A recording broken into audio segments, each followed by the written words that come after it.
జగన్మోహన్ రెడ్డి గారు బీజేపీని చూసి భయపడుతున్నారా? తెలుగుదేశం పార్టీ కానీ లేదంటే ఆ పార్టీకి అనుకూల మీడియా కానీ చేస్తున్న ప్రచారం షర్మిల గారి పేరుతో, షర్మిల గారు జగన్మోహన్ రెడ్డి గారిని కలవడానికి ఆ టైంలో ఏం జరిగింది అంటూ మినిట్ టు మినిట్ ఒక స్టోరీ అయితే రాసుకొచ్చారు. అంతవరకు బాగానే ఉంది. మధ్యలో అందులో బీజేపీని ఇన్వాల్వ్ చేయడం ఏంటి, భారతీయ జనతా పార్టీకి జగన్మోహన్ రెడ్డి గారు భయపడుతున్నారా అంటే ఒక రకంగా తెలుగుదేశం పార్టీ బీజేపీ టీడీపీ కలవని ఒక సంకేతాలు వచ్చినాయా, దానివల్ల ఇప్పుడు భారతీయ జనతా పార్టీ మీద కూడా యాంటీ ప్రచారం మొదలు పెట్టేశారని అనుకోవాలా? ఇది అంశం మీద చర్చించే ప్రయత్నం చేద్దాం. సరే, ఎలా చూడాలి? షర్మిల గారికి నిజంగా కొన్ని విషయాలు మరి ఏమన్నా బగ్గలు పెడతారో ఏం చేస్తారో తెలియదు, కానీ ఆమె అడిగారని, ఫోన్ చేశారని, ఆయన ఇప్పుడు ఎందుకు తర్వాతలే కలుద్దాం అబ్బా అన్నారని, లేదా అధికారులు చాలా ఇబ్బంది పడిపోయారు, అవసరమైతే సెక్యూరిటీకి ఇచ్చేసి వచ్చేస్తాను కార్డు కలవడం కుదరకపోతుంటే అప్పుడు భయపడిపోయి ఆగమాగాల మీద ఒక మీటింగ్ ఏర్పాటు చేసి, అంటే వినడానికి అయితే బాగానే ఉంది. మరి నిజంగా అక్కడ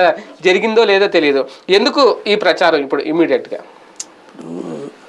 రేవంత్ రెడ్డి అనేటువంటి వ్యక్తికి రేపొద్దున గెలిచేయబోతోంది కాంగ్రెస్ పార్టీ అని గమనించి జగన్మోహన్ రెడ్డి అర్జెంటుగా నువ్వు నేను రెడ్లమే కదా అని చెప్పేసి పదే ఫోన్లు చేశాడు. రేవంత్ రెడ్డి అవాయిడ్ చేశాడు. చివరికి రేవంత్ రెడ్డి దగ్గరికి ఒక మనిషి పుష్పగుచ్చం ఇచ్చి పట్టుకుని వచ్చి జగన్ గారు మిమ్మల్ని అడిగానని చెప్పమన్నారు, మీకు అభినందనలు చెప్పమన్నారు, మీరు 70కి పైగా సీట్లతో గెలుస్తానని చెప్పమన్నారు అంటే థ్యాంక్స్ అని చెప్పలే అన్నారు. ఒకసారి మాట్లాడుదురు గారు అని ఫోన్ ఇస్తుంటే అక్కర్లేదని అవాయిడ్ చేశారు. ఇది రాసింది ఎవరు? రాధాకృష్ణ గారి కొత్త పలుకు, ఏబిఎన్ వారి కథనం. తర్వాత మళ్ళీ అదే రాధాకృష్ణ గారు మొన్న కూర్చోబెట్టి రేవంత్ రెడ్డి ముఖ్యమంత్రి అయ్యాక మాట్లాడితే జగన్మోహన్ రెడ్డి కట్టసీ కోసం కూడా పక్క రాష్ట్ర ముఖ్యమంత్రి నాకు ఫోన్ కూడా చేయలేదు, శుభాకాంక్షలు కూడా చెప్పలేదని అన్నారు. మరి వాళ్ళ వార్తకు ఆయనే ఖండించుకున్నాడుగా. మళ్ళీ ఈయన దాన్ని ఎట్ట కవర్ చేసుకొస్తున్నాడు రేవంత్ ఎదురుగుండా కూర్చుని, తను కేసీఆర్కి సపోర్ట్ కోసం అని చెప్పేసి ఎట్లా చేసి ఉండొచ్చు కదా అనేసి. ఒక లంజితనము దొంగతనము అనేటువంటిది దాస్తే దాగవు అంటారు. ఇక్కడ అవి రెండింటిని కలిపి ఆయన ఓపెన్ అనమాట. సాధారణంగా మనకి మీరు ఇంతకుముందు ఫీల్డ్ జర్నలిజం చేశారు కదా, ప్రాస్టిట్యూట్స్ని పట్టుబడ్డప్పుడు ఇంటర్వ్యూలు చేస్తుంటారు. చేసినప్పుడు వాళ్ళు ఏమని చెప్పేవాళ్ళు, మేము నిజమైనటువంటి పతివ్రతలం, ఇంట్లో భార్య వచ్చేటప్పటికి వేరే వాళ్ళతో అంటే భర్తతో పడుకున్న వేరే వాడిని ఊహించుకుంటది, అదే మేమైతే కనుక ఎవరితో పడుకుంటాం వాడితోనే కరెక్ట్గా ఉంటాం అంటది. అట్లాంటి మనస్తత్వం అక్కడ. ఈయన ఎవరితో ఉన్నా సరే చంద్రబాబు గారి సుఖం కోసం పరితపిస్తుంటాడు. చంద్రబాబు నాయుడు గారి కోసం ఎంతగానే దిగజార్చేస్తాడు. ఒక జర్నలిజం ఒకప్పుడు ఈనాడు వార్తలు మొదట్లో వాల్యూస్తో ఉండే, ఆ వాల్యూస్ పడిపోతున్న రోజుల్లో నిలబెట్టుకొచ్చినటువంటి వాళ్ళు ఆంధ్రభూమి కానీ జ్యోతి కానీ. ఎందుకంటే వీళ్ళు రెండు కూడా ఆల్టర్నేటివ్, అవి దానికి బదులుగా ఇందులో చూస్తే ఇందులో నిజాయితీతో కూడిన వార్తలు కనిపించాయి. ఆ బృందం పోయింది. ఎప్పుడైతే తెలుగుదేశం పార్టీ బీటు చూస్తూ చివరికి చంద్రబాబు గారు ఎన్టీఆర్ని గద్దె దించినప్పుడు సహకరించి అందుకు నజరానాగా ఒక పవర్ ప్రాజెక్టు పొందారో రాధాకృష్ణ గారు, అప్పటి నుంచి పూర్తి వీర విధేయ రామ లెక్కన వీర విధేయ రాధ అయిపోయారు. దాని ఇంపాక్ట్ ఎట్లయిపోయిందంటే ఇక ప్రతిదీ కూడా చంద్రబాబు గారికి కష్టం వస్తుందంటే వాళ్ళ ఇంట్లో వాళ్ళని కూడా కొట్టమనేటటువంటి స్థాయిలో ఉన్నారు. ఆయన వాళ్ళ ఇంట్లో లోకేష్ నాశనం చేసింది ఈయనే కదా, లోకేష్ కెరీర్ని నాశనం చేసింది. చంద్రబాబు గారికి ఇబ్బంది అయిపోతుంది, తెలుగుదేశం పార్టీకి ఇబ్బంది అయిపోతుందని లోకేష్ కెరీర్ని నాశనం చేసింది ఈయనే. ముందు జరగనీయకుండా ప్రోగ్రాము ఆయన్ని హైలైట్ చేయనీయకుండా, భవిష్యత్తు తెలుగుదేశం వారసులుగా లోకేష్ అని చెప్పేసి ఎస్టాబ్లిష్ కానివ్వకుండా, కేసీఆర్ ఇట్లాంటి దిక్కుమాల మాటలు వినలేదు కాబట్టి కేసీఆర్ వారసుడు అక్కడ ఉన్నాడు. అందుకని బీఆర్ఎస్కి వాళ్ళు ఓడిపోయినా కూడా పెద్ద భయం లేదు. తెలుగుదేశం పార్టీకి వాళ్ళు ఓడిపోతే రేపు పొద్దున ఏంటి భయం? After Chandrababu who is that? అట్లాగే ఎందుకు పవన్ కళ్యాణ్ వెంటబెట్టుకు తిరగాల్సి వస్తుంది చంద్రబాబు? దాని వెనకాల రాధాకృష్ణ కారణం. లోకేష్ నాశనం చేసుకొస్తున్నది రాధాకృష్ణ. ఈయనకి ఏంటంటే అపారమైనటువంటి పాతకాలపు ప్రేమలు ఉంటాయి చూడండి, రాక్షస ప్రేమ, చంద్రబాబు మీద రాక్షస ప్రేమ. ఆ రాక్షస ప్రేమతో అడ్డదిడ్డమైనటువంటి కారుకోత కథనాలన్నీ రాసుకొస్తారు. షర్మిల విషయంలో ఇంతకుముందు ఏం చెప్పారు? ఈయనే చెప్పింది గుర్తు తెచ్చుకోండి, షర్మిల అన్న మీదన ఎదురు తిరుగుతుంది కానీ తిరగల, వెళ్ళి తెలంగాణలో కూర్చుంది, అయిపోయింది. తర్వాతన ఎవరు ట్రై చేస్తున్నారు? అప్పటి నుంచి ఈయన ట్రై చేస్తానున్నారు. షర్మిల ఏంటంటే తన అన్నతో విభేదించిన తర్వాతన తన సొంత ఉనికి కోసం ప్రయత్నిస్తున్నప్పుడు ఒక మీడియా సపోర్ట్ కావాలి కాబట్టి ఈయన్ని అప్రోచ్ అయింది మేబీ త్రూ అనిల్ ద్వారా. అప్పటి నుంచి ఆమె మెదడుని ప్రభావితం చేయడం ప్రారంభించారు. అందుకని తెలంగాణలో పోటీ చేయకుండా ఆపడంలో రాధాకృష్ణ పాత్ర కూడా ఉందంటారు. రేవంత్ రెడ్డి సూచనలని తీసుకెళ్లి ఆమెకి ఎక్స్ప్లెయిన్ చేసి ఆమెను కన్విన్స్ చేసి ఆపారు. పొంగులేటి శ్రీనివాసరెడ్డి ఆర్కే అని చెప్తారు అనమాట. తర్వాత ఆంధ్రాకి తీసుకురావడం వెనకాల కూడా అదే హస్తం ఉంది. అందుకనే మొన్న ఈయన జగన్మోహన్ రెడ్డి కుటుంబాల్లో చిచ్చు పెడతారంది రాధాకృష్ణ దృష్టిలో పెట్టుకున్నా అది నడుస్తోంది. ఇప్పుడు ఆయన ఏంటి, ఇప్పుడు ఆ షర్మిల ఈయన కోరుకున్నట్టుగా రోజు రెచ్చిపోవాలి, రోజు అన్న గురించి ఏదో కామెంట్ చేయాలి, ఇష్టం వచ్చినట్టు మాట్లాడాలి, అట్లాగే వాళ్ళ నాన్నతో కంపేర్ చేసి అన్న పనికిరాడని చెప్పాలి, ఇట్లా రోజు స్టేట్మెంట్లు వేద్దాము. మెయిన్ ఏంటంటే చంద్రబాబుని పాజిటివ్గా ప్రొజెక్ట్ చేయడం వర్కౌట్ కావట్లేదు. ఎంత చెప్దామన్నా పథకాల పరంగా ఒక పెద్ద సమస్య ఏమొస్తుందంటే బాబు వస్తే జాబ్ వస్తుంది అనగానే జనం ఏంటున్నారు, కిసిక్కుని అవుతున్నారు. ఎందుకని, బాబు వచ్చినప్పుడు ఎవరికి జాబ్ వచ్చింది, ఇంకోటి ఇంటింటికి ఉద్యోగం బాబు చెప్పిందే కదా. కానీ ఇక్కడ వచ్చేటప్పటికి ఏమైంది, జగన్మోహన్ రెడ్డి వచ్చాక జాబ్ క్యాలెండర్ ఇవ్వలేదు కరెక్ట్, కానీ 2 లక్షల ఉద్యోగాలు అయితే భర్తీ చేశాడు, సచివాలయ ఉద్యోగాలు భర్తీ చేశాడు, అట్లాగే మిగతా వివిధ సెక్షన్స్ ఆఫ్ ఉద్యోగాలు భర్తీ చేసుకొస్తున్నాడు. ఇంకొకటి అసలు గ్రామాల దగ్గరికి అది పరిపాలన ప్రజల వద్దకు తీసుకెళ్లేటువంటి మహానుభావుడు బాబు. ఇది ఇంతకుముందు చెప్పుకొచ్చేవాడు. కానీ గత 5 ఏళ్లలో పరిపాలనలో చంద్రబాబు హయాంలో పరిపాలన ఏమన్నా ప్రజల దగ్గరికి వెళ్ళిందా, లేదు. అదే ఇప్పుడు గ్రామ సచివాలయ వ్యవస్థ వాలంటీర్ వ్యవస్థ వచ్చాక పరిపాలన ప్రజల వద్దకు కాదు, ప్రజల ఇంట్లోకి వెళ్ళింది. ఇట్లాంటివన్నీ కూడా ఇప్పుడు వాళ్ళకి చెప్పి అయ్యో విజనరీ చంద్రబాబు నాయుడు మీ దగ్గరికి అధికారులను తీసుకొచ్చాడు అంటే మా ఇంటికి వస్తున్నాడు అధికారి అంటారు. అట్లాగే స్కూళ్ళని ఆ రోజున విద్యా వ్యవస్థను అద్భుతంగా అభివృద్ధి చేశాడంటే ఏది నారాయణ చైతన్యనా, ఇప్పుడు చూడరా మా ఏరియాలో స్కూళ్ళు ఎట్ట బాగుపడ్డాయి అని చెప్తారు జనం. అట్లాగే పెన్షన్ చంద్రబాబు 1000 రూపాయలు చేశాడు, 2000 చేశాడంటే ఆ చివరిలో చేశాడులే, ఇటు 2250 చొప్పున ఏడాదికి ఇప్పుడు 3000 చేశారు కదా అంటారు. లేదు ఆ స్కూళ్ళల్లో అద్భుతంగా వస్తువులు పెట్టాడు అంటే ఏది ఎన్ఆర్ఐల దగ్గర తీసుకున్నా అసలు అది మాకు తెలియనే తెలదు, మా ఏరియా స్కూల్ అట్టాక తగలడింది జగన్ వచ్చాక ఏదో కట్టారు అని చెప్తారు. లేదు ఏది సంక్షేమ పథకాల గురించి చంద్రబాబు నాయుడు అద్భుతంగా సంక్షేమం ఇచ్చాడని రోజు పత్రికలో రాస్తే మా ఇంటికి డబ్బులు వస్తున్నాయి, చంద్రబాబు వచ్చినప్పుడు 5 పైసలు మా చేతికి రాలేదు, జగన్ వచ్చాక మా ఇంటికి డబ్బులు వస్తున్నాయి, ప్రతి ఏడాది ఇంత డబ్బులు అయితే వచ్చినాయి అని చెప్తారు. అంటే ఈయన చంద్రబాబుని ఈ సెక్షన్ లో పాజిటివ్ అనేది ప్రొజెక్ట్ చేయడానికి కూడా వర్కౌట్ కాదు. అయితే గీతే అభివృద్ధి అనే పదాన్ని వాడటానికి పనికి వస్తుంది తప్పించి, లేకపోతే రోడ్లు ఇంతవరకు వీళ్ళకి అడ్వాంటేజ్ ఉంది. ఆ పాయింట్ అది కూడా చంద్రబాబు టైంలో కూడా రోడ్డు అట్లాగే ఉండే. ఆ టైంలో కూడా ఆడపిల్ల పుడితే 25,000 ఎంతో ఫిక్స్డ్ డిపాజిట్ వేస్తా అన్నారు. అదేంది, అది అసలు ఒక్కరికి కూడా వేయలేదు. అంటే ఆ మేనిఫెస్టో వాళ్ళు ఆన్లైన్ లో తీసేయడం ఇదైంది, కానీ లేదంటే చాలా బయట తీసి ఇప్పుడు తీస్తున్నారు ఒక్కొక్కటి, ఇప్పుడు ప్రచారం అయితే చేస్తున్నారు. అసలు అప్పుడు హామీలలో ఒక్కటంటే ఒక్కటి కూడా అమలు కాలేదు. ఎక్కడో ఎందుకు అందరూ గుర్తు పెట్టుకున్నటువంటి 2 హామీలు, సంపూర్ణ రుణమాఫీ, డ్వాక్రా రుణమాఫీ. అదే చేయనప్పుడు మిగతా ఏమన్నా అసలు ఇంకేముందని చెప్పుకోవడానికే ఉంది. ఫస్ట్ ఆయన 200 రూపాయల పెన్షన్ వేయి చేశాడు, నో డౌట్. తర్వాత 2000 జగన్ చెప్పాక చేశాడు. జగన్ ఏమో 250 పెంచుకుంటూ పోవడం అన్నట్టు జరిగిపోయింది కదా ఇక్కడ, కాదనడానికి ఏం లేదు. అంటే చంద్రబాబు అగ్రిగోల్డ్ కూడా ఆయన అప్పుడు క్లియర్ చేస్తాను, అది కూడా మొన్న చేసి అప్పుడు అవ్వలేదు కదా. అందుకని ఇక్కడ ఏమైపోయిందంటే ఆయన గురించి పాజిటివ్ గా ప్రొజెక్ట్ చేద్దామంటే కుదరట్లా. కాబట్టి ఆయన్ని పాజిటివ్ గా ప్రొజెక్ట్ చేయనప్పుడు జగన్ కి నెగిటివ్ గా ప్రొజెక్ట్ చేస్తే ఇది మంచోడు కదా ఇతనొద్దు, వాళ్ళ అమ్మని ఏది మొన్న కూడా ఏదో మాట్లాడారు కదా చంద్రబాబు, లోకేష్ ఏది అమ్మని తరిమేసినోడికి అంగన్వాడీ గురించి, ఏ అమ్మని తరిమేశాడు, వీళ్ళ ఇంటికి వచ్చింది ఏంది వాళ్ళ అమ్మ వచ్చి బాబు లోకేష్ బాబు నువ్వే చూడని చెప్పేసి, చంద్రబాబు గారు అమ్మ ఎవరో ఎవరికి తెలియదు, అమ్మన్నమ్మ అని చెప్పేసి ఆ ఇల్లుని జూబ్లీ హిల్స్ లో ఉన్నటువంటి ఇల్లు ఆమె పేరు మీద ఉండి ఆమె గిఫ్ట్ గా రాసి ఇచ్చిందని తెలిసాక కానీ తెలియలేదు ఎవరికి. అది కూడా ఆ ఇంటి ఆస్తుల గురించి వచ్చినప్పుడు వచ్చినటువంటి ఇష్యూ. అలాంటిది వాళ్ళమ్మని ఏ రోజు మొహం కూడా చూడలేదు కదా ఎవడు, ఎవరన్నా చూసారా? చంద్రబాబు గారు అంటే నెక్స్ట్ తరాల వాళ్ళకి ఏం తెలియాలంటే ఎన్టీ రామారావు గారు వారసుడు అనుకుంటారు, అంతే కదా. ఎన్టీ రామారావు కొడుకులు ఎవరు, వాడు కనబడారు. చంద్రబాబు ఇప్పుడు జగన్మోహన్ రెడ్డి రాజశేఖర రెడ్డి కొడుకు, ఎన్టీ రామారావు అల్లుడు ఎట్లాగ అకౌంట్ లోకి వస్తాడు, అక్కడ అల్లుడికి రాదు కదా. కానీ అక్కడేమో ఆయన చెప్పారు, ఎన్టీఆర్ చెప్పారు కదా, అది ప్రొజెక్షన్ లోనే ఓ పెద్ద రాంగ్. అక్కడేమో అల్లుడిని ప్రొజెక్ట్ చేస్తారు, ఇక్కడేమో కొడుకుని గురించి బూతులు మాట్లాడిస్తారు. రెండవది హరికృష్ణ బ్రతికేంటి, దగ్గుబాటి బతికేంటి, వాళ్ళ ఇంట్లో బాలకృష్ణ బతికేంటి, ఇప్పటికీ బానిస బతికే కదా, ఒక ఎమ్మెల్యే పడేస్తారు ఆయన. చివరికి మొన్న చూడండి, ఆయన నేను వెళ్తాను ఓదార్పు పరామర్శించడానికంటే ఆయన పక్కన పెట్టించి వాళ్ళ ఆవిడ పంపించారు, చంద్రబాబు గారు ఆవిడ, అంతే కదా. ఇంత చేసుకొచ్చి ఓ పక్కన ఇక్కడ వీళ్ళ ఇంట్లో ఈ అమ్మాయి నేను ఎదగాలనుకుంది అయ్యింది, విజయమ్మ ఎక్కడికి పోతుంది? ఇద్దరు కొడుకు కూతురు దగ్గర సగ్గానే ఉంటుంది కదా. కానీ విజయమ్మని గురించి నెగిటివ్గా రాసుకుని వచ్చారు. అట్లాగే ఇప్పుడు షర్మిలని, ఇది షర్మిలతో చిచ్చు పెట్టాలి. ఇట్లాగా మీ ఇద్దరి మధ్యన గొడవలు ఉన్నాయి, నిన్ను అసలు అవాయిడ్ చేస్తున్నాడు. ఈ వార్తలు చూసి నాకు తెలిసి షర్మిల ఫీల్ అవ్వదు. తన మెంటాలిటీ ఏంటంటే అన్న గురించి తనకు పాజిటివ్ ఒపీనియన్ ఉంది. తనకి ఇంట్లో వదిన గురించినో మిగతా వాళ్ళ గురించి నెగిటివ్ ఉండొచ్చు, కానీ తన అన్న గురించి పాజిటివ్గా ఒపీనియన్ ఉంది. కానీ వాళ్ళ బావకి మాత్రం ప్రాబ్లం వస్తుంది, జగన్ బావకి మాత్రం. ఆయన చూసి నిజమేనని నమ్ముతాడు. రాధాకృష్ణ గారిని గట్టిగా నమ్ముతాడు అనిల్ గారు. అందువల్ల రాధాకృష్ణ గారు రాసిన వార్త అంతా నిజమేనని ఆయన నమ్మి వాళ్ళ ఆవిడని రెచ్చగొట్టాలి. ఆయన రాబోయేటువంటి రోజుల్లో అనిల్ ద్వారా షర్మిలకి ఫీడ్బ్యాక్ ఇచ్చి జగన్ తిట్టించాలి. అందుకోసం రాసిన వార్త అంతే. అంతేనా? ఒక రకంగా భారతీయ జనతా పార్టీకి దీనికి, లేదంటే జగన్మోహన్ రెడ్డి గారు భయపడడానికి ఇందులో ఏంటి సంబంధం అసలు? రాధాకృష్ణ గారికి ఆయన కమ్యూనిస్ట్ ఐడియాలజిస్ట్ అండి.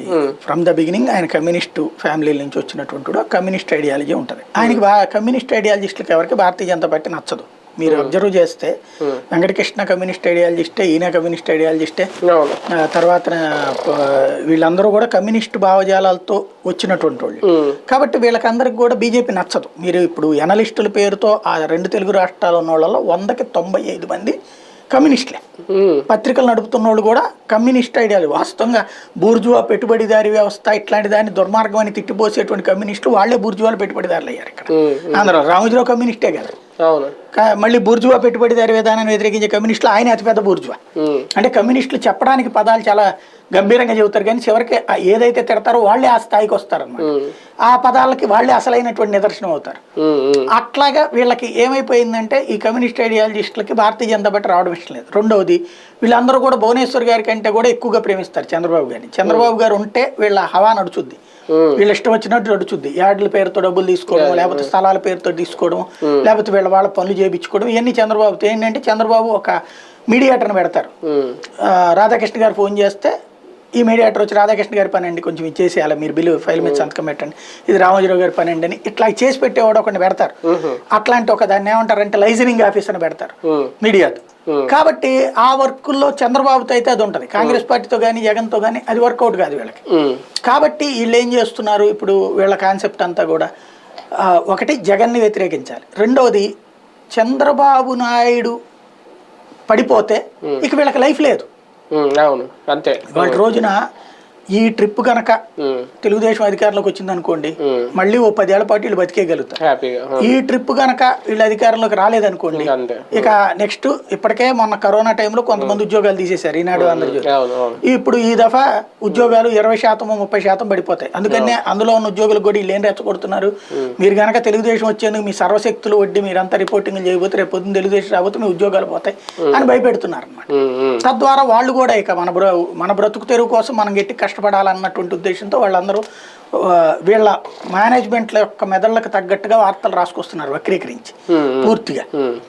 అందుకనే పాపం అందరూ కూర్చుని ఉండగా ఖాళీ కుర్చీలను 4 పెట్టి ఫోటోలు తీస్తాం, దాన్ని నీళ్లు కొట్టడం, ఇట్లాంటివన్నీ నడుస్తున్నాయి. ఇప్పుడు వీళ్ళకి ఏంటంటే భారతీయ జనతా పార్టీ బలపడిందంటే కొద్దిగా బలపడ్డా సరే అది తెలుగుదేశానికి మైనస్. ఎందుకంటే భారతీయ జనతా పార్టీ ఓటుకి వైసీపీ ఓటుకి సంబంధం లేదు. ప్రస్తుతానికైతే వైఎస్ఆర్ కాంగ్రెస్ పార్టీకి వచ్చే ఎస్సీ ఎస్టీ మైనారిటీ ఓట్లు ఏవైతే ఉన్నాయో అది ఆంధ్ర తెలంగాణలో వచ్చేటప్పటికి అది భారతీయ జనతా పార్టీకి పడవు పెద్దగా. ప్రస్తుతం అయితే అది ఉత్తరాదిలో వాళ్ళకి ఉన్నాయి, సౌత్ ఇండియాలో ఇంకా వాళ్ళ ఆయా వర్గాల్లో వీళ్ళకి అనుకూలత లేదు. కాబట్టి ఆ వర్గాల ఓట్లు వైసీపీకి పడతాయి. అదే Bharatiya Janata party బలపడతాయి OC BC ఈ వర్గాలకు సంబంధించినటువంటి ఓట్లు చీలతాయి. వాస్తవంగా తెలుగుదేశం భారతీయ జనతా పార్టీ పొత్తు పెట్టుకుని 2 సార్లు తెలుగుదేశం గెలిచి, పొత్తు పెట్టుకుని 2 సార్లు ఓడిపోయింది.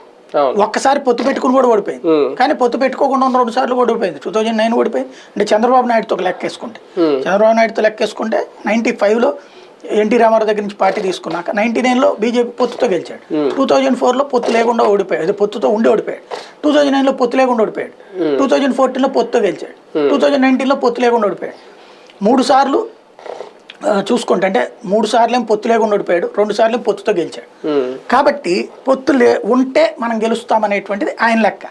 వీళ్ళకి అది నచ్చదు. ఎందుకంటే భారతీయ జనతా పార్టీ బలం పుంజుకుంటే ఉత్తరాదిలో కానీ ఎక్కడైనా, ఇప్పుడు ఫర్ ఎగ్జాంపుల్ జేడీఎస్తో పొత్తు ఉండేది ఇది వరకు, నిదానంగా జేడీఎస్ ఒకప్పుడు జేడీఎస్ ఇచ్చిన సీట్లు తీసుకునే స్థాయి నుంచి ఇప్పుడు జేడీఎస్ని పక్కన పెట్టి జేడీఎస్ వీళ్ళు ఇస్తే తీసుకునే స్థాయికి వచ్చింది. అట్లాగే శివసేన ఒకప్పుడు శివసేన ఇచ్చిన 25 సీట్లు ఎక్కడ పోటీ చేయాలనే స్థాయి నుంచి ఇవాళ రోజున శివసేన వాళ్ళు ఇచ్చిన సీట్లు తీసుకునే స్థాయి నుంచి గొడవలు ఏంటో చూస్తున్నారు. అంటే దేశవ్యాప్తంగా ప్రాంతీయ పార్టీలు జాతీయ పార్టీ ఇద్దరి మధ్యన పొత్తులో బలపడుతున్నది భారతీయ జనతా పార్టీ, బలహీనపడుతుంది ప్రాంతీయ పార్టీ. తెలుగుదేశం రేపు పొద్దునట్టు అయిపోతుంది. ఇంకోటి జాతీయ పార్టీలు అయితే వీళ్ళ మాటలు నడవు. ఇప్పుడు కాంగ్రెస్ పార్టీ అంటే వీళ్ళకి ద్వేషం ఎందుకు, ఇప్పుడు ప్రేమిస్తున్నారు ఇది బీజేపీ మీద కోపంతో. కానీ వీళ్ళకి జాతీయ పార్టీలు అంటే కోపం ఏంటంటే జాతీయ పార్టీలో ఒక నాయకుడు ఉండడు. ఇప్పుడు ప్రాంతీయ పార్టీలో చంద్రబాబు నాయుడు లాంటి అయితే కనుక మీడియా డార్లింగ్ ఆయన.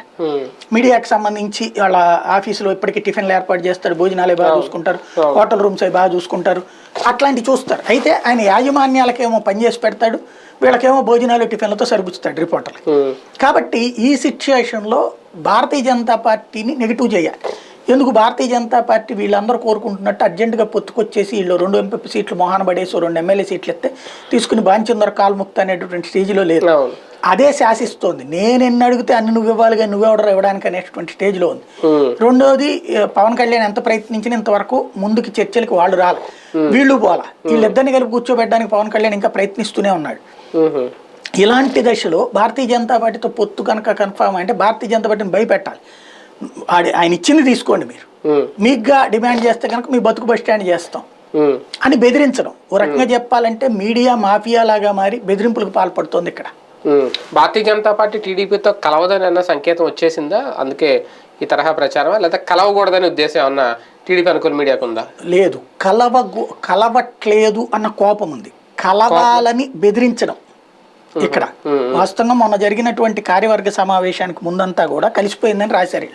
కానీ మొన్న కార్యవర్గ సమావేశం జరిగింది కదా, ఆ కార్యవర్గ సమావేశంలో శివప్రకాష్ జీ వాళ్ళ తరపున ప్రతినిధి వచ్చారు, కూర్చున్నారు. ఫస్ట్ వీళ్ళందరూ ఏం రాశారు, తరుణ్ చుగ్గు కూర్చున్నాడు, తరుణ్ చుగ్గుకి వీళ్ళు చెప్పేశారు పొత్తు కావాల్సిందే, 5 ఎంపీ సీట్లని ఆ పేర్లతో సహా రాసేశారు. వీళ్ళు రాసేసి దాంతో అర్జెంటుగా మాట్లాడడానికి ఢిల్లీ వెళ్ళిపోయాడని రాశారు. నేను తర్వాత క్రాస్ చెక్ చేస్తే అసలు తరుణ్ చుగ్గు రాలేదట.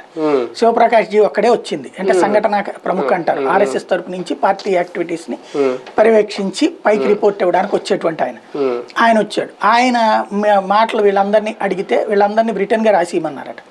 ఏది అంటే ఇట్లా ఊరికినే మాటలు ఉపన్యాసాలు కాదు, రాసియమంటే 43 మంది దాకా కూర్చున్నారట. అంటే టోటల్ ఫస్ట్ రోజున ఒక కార్యవర్గ తీర్మానం చేశారు, ఒంటరిగా పోటీ చేద్దాం, 175 స్థానాల్లో పోటీ చేద్దాం, 25 స్థానాల్లో పోటీ చేద్దాం అంటూ ఏకగ్రీవ తీర్మానం. అక్కడ ఎలాంటి తేడా రాల. నెంబర్ 1 ఫస్ట్ రోజున. రెండో రోజున కోర్ కమిటీ మీటింగ్ అని ప్రిపేర్ అయితే, కోర్ కమిటీ ఏముందండి, కోర్ కమిటీ అంటే తెలుగుదేశం కమిటీగా ఉంది అదని చెప్పేసి సీనియర్లు చెప్పేటప్పటికి కోర్ కమిటీ కాకుండా పార్టీలో సీనియర్లు అందరినీ కలిపి లెక్క ఆయనే వేసి ఆయనకి తెలుసు కాబట్టి 43 మందితో మీటింగ్ పెట్టారు. ఆ 43 మందిని మీ ఒపీనియన్స్ విడిగా కాకుండా రిటర్న్గా రాసియండి, నేను అధిష్టానంతో మాట్లాడుతున్నారు. ఇద్దరు వ్యక్తులు మాత్రం పొత్తు కావాలి అని చెప్పారట.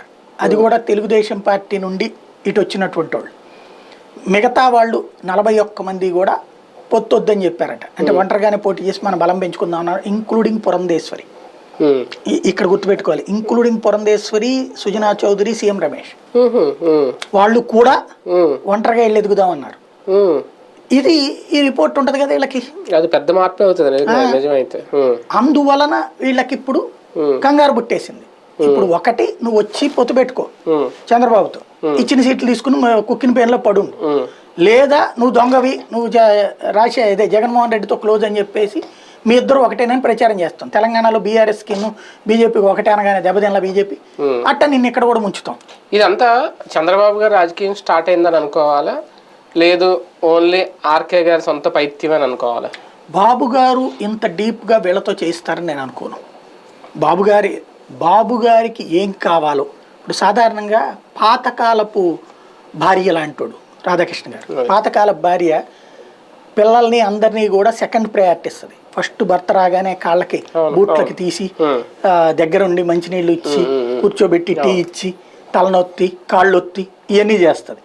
భర్త ఎలా కోరుకుంటే అట్లా రెడీలో ఉంటుంది ఆవిడ. అట్లాగా చంద్రబాబు గారి పిల్లల్ని కూడా అట్లా తయారు చేస్తుంది, వాళ్ళ బంధువులు కూడా తన భర్తకు అనుగుణంగా తయారు చేస్తుంది. ఇప్పుడు ఇక్కడ ఈయన అట్లాగా వ్యవస్థని, ఈయన పాతకాలపు భార్య చంద్రబాబు కరెక్ట్గా ఆ రూట్లో సెటరేట్ చేస్తాడు అనమాట. రైట్, చూద్దాం దీని ఎఫెక్ట్ ఎంతవరకు ఉంటుంది. నిజంగా బీజేపీకి జగన్మోహన్ రెడ్డి గారు భయపడుతున్నారా, షర్మిల గారి రాజకీయం త్రూ చంద్రబాబు గారి ద్వారా ఆంధ్రప్రదేశ్లో మొదలైందని అనుకోవాలా, ఏంటి దీని వెనుకున్న అసలు కారణం వేచి చూడాల్సిందే.